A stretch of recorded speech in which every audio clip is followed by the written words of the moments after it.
இயேசு கிறிஸ்துவின் இனிய நாமத்தில் உங்களுக்கு வாழ்த்துக்களை தெரிவித்துக் கொண்டு இந்த நாளும் வேதத்திலிருந்து ஒரு நல் வார்த்தை உங்களிடம் பகிர்ந்து கொண்டு உங்களை ஊக்கப்படுத்த வந்திருப்பது உங்கள் சகோதரர் மோகன் மோசஸ். இந்த நாள் நம்ம வேத பாடத்தின் கீழாக தியானிக்க போகிற தலைப்பு எப்பொழுதும் போல ரொம்ப இன்ட்ரெஸ்டிங்கான டாபிக் தான். என்னோடு கூட நீங்கள் வேதாகமத்தை எடுத்துக்கொள்ளுங்கள். வேதாகமம் இல்லாமல் இந்த காணொலியை நீங்கள் பார்ப்பது உங்களுக்கு அதிக பெனிஃபிட்டாக இருக்காது. வேர்ஸ் பை வேர்ஸ் நீங்களும் கிராஸ் செக் பண்ணி பார்க்கும்போது அது உங்களுக்கு அதிக உபயோகமாக இருக்கும். இன்றைக்கி நம்ம என்ன தலைப்பின் கீழே தியானிக்க போகிறோம் என்பதை நீங்கள் தம்ப்நெயில் பார்த்தோன்னு உங்களுக்கு தெரிஞ்சிட்ருக்கோம். பல இஸ்லாமிய நண்பர்கள் என்னிடத்தில் அடுக்கடுக்காக கேட்ட கேள்விகள் எல்லாம் இருக்கிறது. ஒரு 3 கேள்விகளை மட்டும் இன்றைக்கு நான் உங்களிடத்தில் கொண்டு வந்திருக்கிறேன். அதை குறித்து நம்ம இன்றைக்கி தியானிக்கலாம். பல இஸ்லாமிய சகோதரர்கள் என்னிடத்தில் கேட்பதுண்டு. அதாவது வேதாகமத்தில் இயேசு எங்கேயாவது தன்னை நான் தான் கடவுள், என்னை நீங்கள் ஆராதிக்க வேண்டும் என்று சொன்னது உண்டா? ஏதோ இப்போ இந்த வேதாகமத்தில் சொல்லப்பட்டிருந்தால் உடனே அவங்க கிறிஸ்துவத்தை ஏற்றுக்கொண்டு அவங்க ஞானஸ்தானம் வாங்கிடுவது போல் கேட்பாங்க. உண்மை என்னவென்றால் தர்க்கம் செய்ய ஏதாவது வழி இருக்குமா என்பது போல அவர்கள் கேள்வி எழுப்பி குழப்புவது தான் அதில் இருக்கிற ஒரு உண்மை. சரி, நேரடியாக அவர் சொல்லவில்லை. ஓகே, யோவான் 14வது அதிகாரம் 13லிருந்து 14 நான் வாசிக்கிறேன். நீங்கள் என் நாமத்தினாலே எதை கேட்பீர்களோ குமாரனின் பிதா மகிமைப்படும்படியாக அதை செய்வேன். என் நாமத்தினாலே நீங்கள் எதை கேட்டாலும் அதை நான் செய்வேன் என்று இயேசு ஒரு அதிகாரத்தோடு சொல்லுகிறதை நம்ம பார்க்கலாம். பிறகு எந்த அதிகாரத்தில் இயேசு இந்த வசனத்தை சொல்லுகிறார் என்று நாம் அவரிடத்தில் திருப்பி கேட்டால் பதில் இருக்காது. முற்பிதாக்களோ அல்லது தீர்க்கதரிசிகளோ யாரும் இப்படி அதிகாரத்தோடு சொல்லவில்லையே. நீங்கள் சற்று சிந்தித்து பார்க்க வேண்டும் இல்லைங்களா? முதலாவதாக கேள்வி கேட்கிற நீங்கள் ஒன்றை நன்றாக புரிந்து கொள்ள வேண்டும் சகோதரர்களே. அதாவது நான் தான் கடவுள் என்பதை சொல்வதற்காகவோ காண்பித்து கொள்வதற்காகவோ இயேசு கிறிஸ்து இந்த பூமிக்கு வரவில்லை. அதில் முதல்ல தெளிவடைங்க. மாறாக மனுகுலத்தை ரட்சிப்பதற்காகவும் மீட்பராகவும் தான் இந்த பூமிக்கு இயேசு வந்தாரே தவிர நீங்கள் சொல்வது போல அல்ல. ரோமருக்கு எழுதின நிருபம் 9வது அதிகாரம் 5வது வசனத்தை நான் வாசிக்கிறேன். பிதாக்கள் அவர்களுடையே மாம்சத்திற்படி கிறிஸ்துவும் அவர்களில் பிறந்தாரே. இவர், அதாவது இயேசு, என்றென்றைக்கும் ஸ்தோத்தரிக்கப்பட்ட சர்வத்திற்கும் மேலான தேவன். ஆமென். இப்போ இந்த வசனத்தை நம்ம வாசி காட்டணுன்னு, என்னது இயேசு கடவுளா? இதெல்லாம் ஏற்க மாட்டாங்க. இதே 1 கொரிந்தியர் 8வது அதிகாரம் 4வது வசனத்தை வாசிக்கிறேன். உலகத்தில் விக்கிரகமானது ஒன்றும் இல்லை என்றும் ஒருவரே என்று வேறொரு தேவன் இல்லை என்றும் அறிந்திருக்கிறோம். இந்த வசனத்தை சொன்னால் அதை ஏற்றுக்குவாங்க. பிகாஸ் விக்கிரகங்களை அவங்க வழிபடுகிறது கிடையாது. ஒரே தேவன் உள்ளது என்பதை நீங்களும் சொன்னானே நாங்களும் சொன்னானன்னு ஏற்றுக்கொள்வார்கள். இதை ஏற்பார்கள். இதுபோல் சிலவற்றை அவர்கள் ஏற்றுக்கொள்வார்கள், பலவற்றை அவர்கள் ஏற்க மறுப்பார்கள், தர்க்கிப்பார்கள். அதாவது உள்ளான அர்த்தம் என்னன்னு பார்த்தீங்கன்னா, குரானோடு ஒத்துப்போனால் அதை ஏற்றுக்கொள்வார்கள், இல்லை என்றால் அதை ஏற்க மறுத்து வாதம் செய்வார்கள். இந்த மனநிலையில் உள்ளவர்களுக்கு நீங்கள் எத்தனை சத்தியத்தை வசனத்தோடு நீங்கள் ஆதாரத்தோடு எடுத்து சொன்னாலும் அவர்களுக்கு புரிந்தாலும் புரியாதது போல எதிர்வாதம் செய்து கொண்டே இருப்பார்கள். சில இஸ்லாமிய சகோதரர்கள் கேட்ட ஒரு 2வது கேள்வி இருக்கிறது. அது என்னன்னு பார்த்தீங்கன்னா, ரோமருக்கு எழுதின நிருபம் 8வது அதிகாரம் 14வது வசனம் சுட்டி காட்ட பாருங்கள். அவர்கள் இதை எதை வச்சு அவங்க சுட்டி காட்டுறாங்கன்னு பாருங்கள். நீங்கள் இயேசு கிறிஸ்துவை தேவகுமாரன் என்று சொல்லுகிறீர்கள், ஆனால் விசுவாசிகளாகிய உங்களை வேதாகமம் என்ன சொல்லுகிறது? நீங்களும் தேவ புத்திரர்கள் தான் என்று சொல்லுகிறது. அப்போது நீங்களும் இயேசுவும் சமம்தானே என்பது அவர்களுடைய வாதம். இப்போ பாருங்கள், இந்த மாதிரி விதண்டாவாதமான கேள்வி கேட்கறது உண்டு. அது எப்படி நானும் இரட்சகராகி இயேசு கிறிஸ்துவும் சமமாக்க முடியும்? இந்த பாவியை ரட்சிப்பதற்காக அந்த பரிசுத்தர் இறங்கி வந்தார். அல்லேலூயா. அவருடைய இரத்தத்தினாலே நான் நீதிமானாக்கப்பட்டேன், அவருடைய இரத்தத்தினாலே தான் நான் ரட்சிக்கப்பட்டேன், என் பாவங்கள் கழுவப்பட்டது. அப்போ எப்படி நானும் அவரும் சமமாக முடியும்?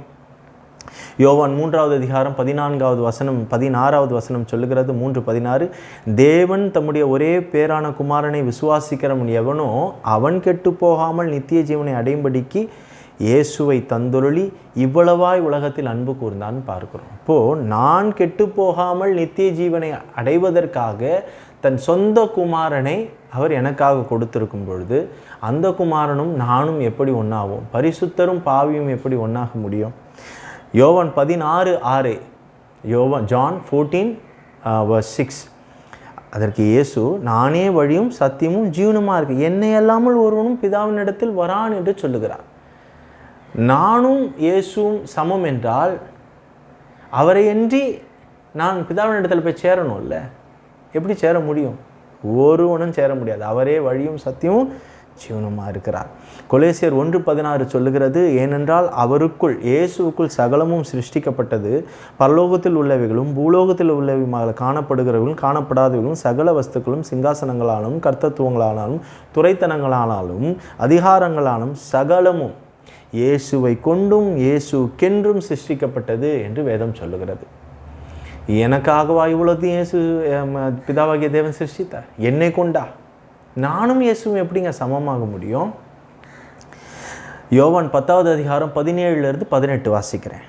நான் என் ஜீவனை மறுபடியும் அடைந்து கொள்ளும்படி அதை கொடுக்கிறபடினால் பிதா என்னில் அன்பாயிருக்கிறார். ஒருவனும் அதை என்னிடத்திலிருந்து எடுத்துக்கொள்ள மாட்டான், நானே அதை கொடுக்கிறேன். அப்போது ஜீவனை கொடுக்கவும் அதை கொடுக்கவும் எனக்கு அதிகாரம் உண்டு, அதை மறுபடியும் எடுக்கவும் எனக்கு அதிகாரம் உண்டு. இப்போ ஜீவனை கொடுப்பதற்கும் இயேசுக்கு அதிகாரம் இருக்கிறது, அதை மறுபடியும் எடுப்பதற்கும் அவருக்கு அதிகாரம் உண்டு என்று இயேசு சொல்லுகிறார். இந்த கட்டளையை நான் பிதாவினிடத்தை பெற்றுக்கொண்டேன் என்றார். இந்த அதிகாரம் நமக்கு இடத்தில் இருக்கிறதா? சொல்லுங்கள். நம்முடைய ஜீவனே அவருடைய கரத்தில் இருக்கிறது. நானும் இயேசுவும் எப்படி ஒன்றாக முடியும்? இந்த கேள்விக்கு விளக்கம் என்னன்னு சொன்னால், கலாத்தியர் 3:26 நான் வாசிக்கிறேன். நீங்கள் எல்லோரும் கிறிஸ்து இயேசுவை பற்றும் விசுவாசத்தினால் தேவனுடைய புத்திரராக இருக்கிறீர்களே. அப்போது தேவனால் நடத்தப்படுகிற நாங்கள் தேவ புத்திரர் என்பது உண்மை என்றால், ஆனால் அதற்கு முக்கிய அந்தஸ்து கிறிஸ்து இயேசுவை பற்றும் விசுவாசத்தினாலே தானே நாங்கள் தேவ புத்திரர்களாக இருக்கிறோம். இயேசுவின் சொந்த இரட்சகராக ஏற்றுக்கொண்டு அவரை விசுவாசிப்பதன் மூலம்தான் தேவ புத்திரர் என்ற ஸ்லாக்கியத்தையே நான் அடைந்திருக்கும் பொழுது எப்படி நானும் இயேசுவும் சமமாக இருக்க முடியும்? மடத்தனமான ஒரு கேள்வி. அடுத்ததாக 3வது ஒரு கேள்வி. இது பொதுவாக எல்லாரும் கேட்குற ஒரு கேள்வி தான். ஆனால் இதை வலுவாக அவங்க பிடிச்சிக்கிட்டு திருப்பி கேட்பாங்க. அது என்னென்னா, திருத்துவம் திரியேக தேவனை பற்றி மீண்டும் மீண்டும் குழப்பி கேள்வி கேட்பார்கள். தேவன் ஒருவர் தானே, அதனால் இந்த ட்ரினிட்ரின்ற கோட்பாடே ஒரு தப்பு என்பது போல் அவங்க கேட்பாங்க. உபாகமம் 6:4 வாசிக்கிறேன். இஸ்ரவேலே கேள், நம்முடைய தேவனாகிய கர்த்தர் ஒருவரே. நாங்களும் அதை தான் சொல்கிறோம். தேவனாகிய கர்த்தர் ஒருவரே. ஒரே தேவன், 3 பரிமாணம், பிதா, குமாரன், பரிசுத்த ஆவியானவர். திரியேக தேவனை புரிந்து கொள்வது கடினம்தான், ஆனால் அதற்காக நாம் குழம்பி விடக்கூடாது சகோதரர்களே. வேதத்தில் சொல்லப்பட்டதை நீங்கள் திறந்த மனதோடு கேட்பீர்களானால், கேட்கிறதற்கு காதுள்ளவன் கேட்க கடவன் என்று இயேசு சொன்னது போல, உங்களுக்கு கேட்பதற்கு மனம் இருந்தால் உங்களால் சரியாக அதை புரிந்து கொள்ள முடியும். நிச்சயமாக அந்த சத்தியமும் விளங்கும். 1 தீமோத்தேயு 3:16 வாசிக்கிறேன். தேவன் மாம்சத்திலே வெளிப்பட்டார். இதுக்கு என்ன அர்த்தம்? நீங்கள் தான் சொல்லணும் சகோதரர்களே. தேவன் மாம்சத்திலே வெளிப்பட்டார். இயேசுவை இது குறிக்கிறது. யோவான் 17:5 பிதாவே, உலகம் உண்டாகிறதுக்கு முன்னே உம்மிடத்தில் எனக்கு உண்டாயிருந்த மகிமையினாலே இப்பொழுது நீர் என்னை மகிமைப்படுத்தும் என்று இயேசு கேட்கிறார். இந்த உலகம் உண்டாகிறதற்கு முன்பாகவே உம்மிடத்தில் எனக்கு இருந்த மகிமையினாலே. யோசிச்சு பாருங்க. அப்போது இயேசு பிதாவினிடத்தில் கேட்கிறார். அப்போ இயேசு யார்? பிதா யார்? பரிசுத்த ஆவியானவர் யார்? இயேசு எப்போ திடீர்னு இப்போ தான் வந்து முளைச்சா மாதிரி கேட்கிறீங்க? இயேசு ஒரு மனுஷனாகவே நீங்கள் பார்க்கிறீர்கள். அவர் நீங்கள் சொல்வது போல தீர்க்கதரிசியோ நபியோ அல்ல. அதை புரிந்து கொள்ள வேண்டும். பிலிப்பியர் 2:6 வாசிக்கிறேன். அவர், அதாவது இயேசு, தேவனுடைய ரூபமாக இருந்தும் தேவனுக்கு சமமாக இருப்பதை கொள்ளையாடின பொருளாக எண்ணாமல் தம்மைத்தாமே வெறுமையாக்கி அடிமையின் ரூபம் எடுத்து மனுஷர் சாயலானாரே தவிர, அப்போது அவர் மனுஷன் அல்ல, மனுஷ சாயலாய் வந்தார். மாம்சத்தில் தேவன் வெளிப்பட்டார். யார் வெளிப்பட்டது? தேவன் மனுஷ சாயலானார். அதை புரிந்து கொள்ளணும். இயேசு இந்த பூமியில் வாழ்ந்தவரை பாருங்கள், 100% தேவகுமாரனாக 100% மனுஷகுமாரனாக தான் வாழ்ந்தார். எண்ணற்ற ஆதாரங்கள் இருக்கிறது. மனுஷகுமாரனா பார்த்தீங்கன்னா 40 நாள் உபவாசம் இருந்தபோது அவருக்கு பசி உண்டாயிற்று. படகில் அவர் நல்லா தூங்கிட்டு வந்ததா வசனம் இருக்குது. கண்ணீர் விட்டு அழுததா வசனம் இருக்குது. தாகமாக இருக்குது அப்படின்னு சொன்னதா வசனம் இருக்குது. இதெல்லாமே பார்த்தீங்கன்னா மனுஷகுமாரனாக ஒரு ஹியூமன் சைடு நான் சொல்லுகிறது. தேவகுமாரனா நீங்கள் பார்த்தீங்கன்னா குருடனை பார்க்க செய்தார், செவிடனை கேட்க செய்தார், ஊமையனை பேச செய்தார், எண்ணற்ற வியாதியஸ்தர்களை எல்லாம் குணப்படுத்தினார், அசுத்தாவிகளை விரட்டினார், மரித்தவர்களை எல்லாம் உயிரோடே கூட எழுப்பினார் என்று அநேக சாட்சிகள் இருக்கிறது. இதெல்லாமே பார்த்தீங்கன்னா இயேசு கிறிஸ்து இந்த பூமியில் வாழும்போது டிவைன் சைடு ஸ்பிரிச்சுவலாக நம்ம பார்க்குறோம். ஸோ 100% மனுஷகுமாரனா 100% தேவகுமாரனாக தான் அவர் இருந்தார். என் பிதா என்னிலும் பிரியவராக இருக்கிறாரே, அதுக்கு என்ன சொல்ல போகிறீங்க? It's the human side of Christ is talking, not the divine side. இப்போ புரிந்திருக்கும். புரியலனாலும் என் பிதா என்னில் பெரியவராக இருக்கிறார் என்பதை குறித்து தனியாக ஒரு காணொலியை நான் பதிவு செய்திருக்கிறேன். அதையும் நீங்கள் போய் சென்று பார்க்கலாம். அதுக்கான லிங்க் வேணால் நான் டெஸ்கிரிப்ஷனில் கொடுக்குறேன். திருத்துவம் என்ற வார்த்தை பார்த்திங்கன்னா வேதாகமத்தில் இல்லை. ஸோ எனவே திருத்துவம் என்ற வார்த்தை வேதாகமத்தில் இல்லை என்பதால் தேவ புரட்டல் என்று ஆகிவிடாது நண்பர்களே. ஏனென்றால் வேதாகமத்தில் திரியேக தேவன் காணப்படாமல் இல்லை. நீங்கள் ஆதியாகமத்திலிருந்து வெளிப்படுத்த விசேஷம் வரைக்கும் நீங்கள் பார்த்தீங்கன்னா கூட இந்த திரியேக தேவன் காணப்படாமல் இல்லை. திரியேக தேவனை பற்றிய பழைய ஏற்பாட்டிலும் சரி புதிய ஏற்பாட்டிலும் சரி இரண்டிலுமே பதிவு செய்யப்பட்டிருக்கிறது. ஆரம்பத்திலிருந்து பார்த்தீங்கன்னா உங்களுக்கு தெரியும், திருத்துவத்தில் பிதாவானவர் எப்பொழுதும் ஒரு தலைமை பங்கை லீடர்ஷிப் கொண்டிருப்பதை நம்மால் பார்க்க முடியும். ஆதியாகமம் 1வது அதிகாரம் 1வது வசனத்தை வாசிக்கிறேன் பாருங்கள். ஆதியிலே தேவன் வானத்தையும் பூமியும் சிருஷ்டித்தார். எபிரேய மொழியில் பார்த்தீங்கன்னா அந்த தேவன் என்கிற வார்த்தை இருக்கிறது இல்லை, அது எலோஹீம் என்று சொல்லப்படுகிறது. அப்போது அந்த எலோஹீம் என்ற சொல் 2க்கும் மேற்பட்டவர்களை குறிக்கும் ஒரு பன்மை சொல்லாகும். அதை புரிந்து கொள்ள வேண்டும் சகோதரர்களே. ஆதியாகமம் 1வது அதிகாரம் 26வது வசனத்தை வாசிக்கும் பொழுது, பின்பு தேவன் நமது சாயலாகவும் நமது ரூபத்தின்படியும் மனுஷனை உண்டாக்குவோமாக என்று சொல்லுகிறதை நம்ம பார்க்கலாம். ஆதியாகமம் 11வது அதிகாரம் 7வது வசனத்தில் பார்த்தீங்கன்னா, நாம் இறங்கி போய் ஒருவர் பேசுவதை மற்றொருவர் அறியாதபடிக்கு அங்கே அவர்கள் பாஷையை தாறுமாறாக்குவோம் என்று சொல்வதை பார்க்கலாம். அப்போ பார்த்தீங்கன்னா யார் யாரிடம் பேசுகிறார்? நாம் நமது சாயல் படி வாங்க அப்படின்னு நம்ம சொல்கிறதெல்லாம் யார் யாரிடம் பிதாவானவர் திருத்துவத்தில் மற்ற இருவரிடம் பேசுவதை நம்மால் புரிந்து கொள்ள முடியும். The Father is talking to the rest of the Trinity, Jesus, அதாவது Son and Holy Spirit. அதை நீங்கள் புரிந்து கொள்ள வேண்டும் சகோதரர்களே. இந்த 3 நபரும் ஒரே தேவன்தான், தேவன் ஒருவரே, ஒரே தேவன்தான் 3 நபர்களாக வெளிப்படுகிறார். பிதா, குமாரன், பரிசுத்த ஆவியானவர். அவர் 3 தேவன் அல்ல, ஒரே தேவன்தான், 3 ஆள் தத்துவம், பர்சனாலிட்டிஸ். அதை புரிந்து கொள்ளுங்கள். யோவான் 6வது அதிகாரம் 38வது வசனத்தை நான் வாசிக்கிறேன்.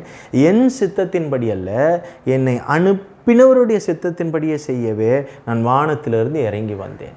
இங்கேயும் அந்த பன்மையை நீங்கள் பார்க்கலாம். திரியேக தேவனை நீங்கள் பார்க்க முடியும்.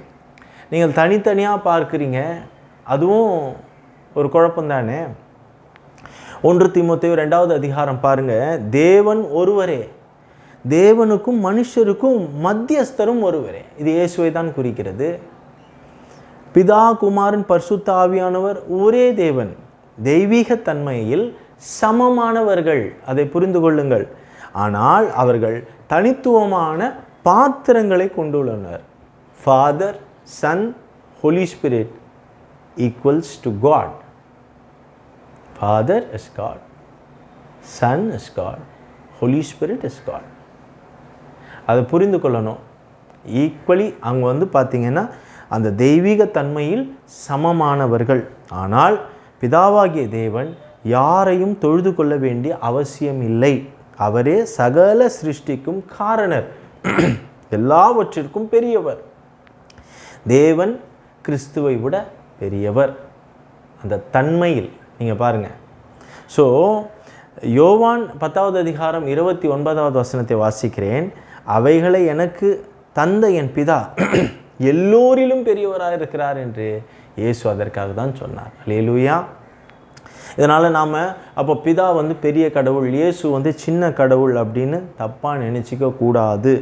தன்னை விட பிதா ஒரு குறிப்பிட்ட விதத்தில் ஒரு நிலையில் உயர்ந்தவர் என்பதை தான் அவர் குறிப்பிட்டு சொல்லுகிறார். அதாவது பிதா என்கிற பாத்திரத்தை, ரோல் பற்றி இயேசு சொல்வதாக நம்ம கருத்தில் வைத்து கொள்ள வேண்டும். Greater in role and equal in essence, இதுதான் அதனுடைய சாராம்சம். யோவான் 10வது அதிகாரம் 30வது வசனத்தை நான் வாசிக்கிறேன். நானும் பிதாவும் ஒன்றாயிருக்கிறோம் என்று அதனால் தான் இயேசு சொன்னார். Equal in essence, greater in role, equal in essence. இது உங்களுக்கு கண்டிப்பாக புரிந்திருக்கும்னு நானும் விசுவாசிக்கிறேன். இயேசு கிறிஸ்து பார்த்தீங்கன்னா ஆதாம் முதல் வெளிப்படுத்தின விசேஷம் யோவான் வரைக்கும் பார்த்தீங்கன்னா எல்லோராலும், அதாவது மனுஷரால் காணப்பட்டவர். ஆனால் பிதாவாகிய தேவன் அப்படி அல்ல. 1 தீமோத்தேயு 6வது அதிகாரம் 16வது வசனம் சொல்லுகிறது, ஒருவராய் சாவாமை உள்ளவரும் சேரக்கூடாத ஒளியில வாசம் பண்ணுகிறவரும் மனுஷரில் ஒருவரும் கண்டீராதவரும் காணக்கூடாதவருமாய் இருக்கிறவர், அவருக்கே சகல கனமும் நித்தியமும் வல்லமையும் உண்டாயிருப்பதாக என்று நம்ம வாசிக்கிறோம். அப்போ ஆகையினால இந்த திருத்துவத்தில் ஒரு குழப்பமும் இல்லை. திரும்ப இந்த மாதிரி நிறைய கேள்விகள் என் இடத்துல கேட்டிருக்கிறாங்க. நேர காலத்தின் அடிப்படையில் பார்த்திங்கன்னா நான் ஒரு 3 கேள்விகளை நம்ம இன்றைக்கி குறித்து தியானித்து இருக்கிறோம்.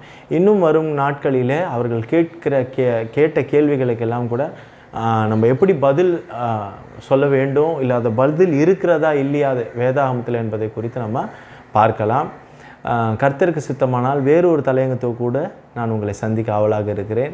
அதுவரை ரகசிய வருகைக்காக காத்து கொண்டிருக்கும் இந்த மணவாட்டி சபை இரட்சகராகிய இயேசு கிறிஸ்து மிக விரைவில் கொண்டு செல்ல வருகிறார். விசுவாசிக்கிற நாம் யாவரும் சேர்ந்து சொல்வோம், மாரநாதா.